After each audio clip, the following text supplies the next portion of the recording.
ജമ്മു കാശ്മീരിൽ ഏറ്റുമുട്ടൽ 3 ഭീകരരെ സൈന്യം വധിച്ചു.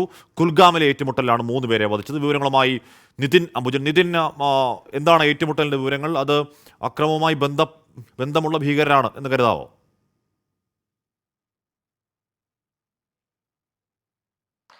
കാശ്മീർ പൂഞ്ചിലെ ഭീകരരുടെ ആക്രമണത്തിന് ശേഷം സൈന്യത്തിന്റെ ഭാഗത്തും സംയുക്ത സേനയുടെ ഭാഗത്തും ജമ്മു കശ്മീരിൽ തെരച്ചിൽ ശക്തമാക്കിയിരുന്നു. ഇന്നലെ കുൽഗാം മേഖലയിൽ ഇത്തരത്തിൽ തെരച്ചിൽ ശക്തമാക്കുന്നതിനിടെയാണ് ഏറ്റുമുട്ടൽ ആരംഭിച്ചത്. സംയുക്ത സേനയുടെ ഭാഗത്തുമാണ് പിന്നീട് ഈ ഒരു ഭീകരവിരുദ്ധ നടപടി അവിടെ ആരംഭിക്കുകയും ചെയ്തത്. എന്തായാലും മണിക്കൂറുകൾ നീണ്ട ഏറ്റുമുട്ടലിൽ 3 ഭീകരരെ വധിക്കാൻ സാധിച്ചു എന്നാണ് ഇപ്പോൾ സംയുക്ത സേന അറിയിച്ചിരിക്കുന്നത്. മേഖലയിൽ ഭീകരരുടെ സാന്നിധ്യം ഇപ്പോഴും ഉണ്ട് എന്ന് തന്നെയാണ് കണക്കാക്കുന്നത്. അതിന്റെ ഭാഗമായുള്ള തെരച്ചിൽ ഇപ്പോഴും മേഖലയിൽ തുടരുന്നുണ്ട്. എന്തായാലും ശക്തമായ നടപടി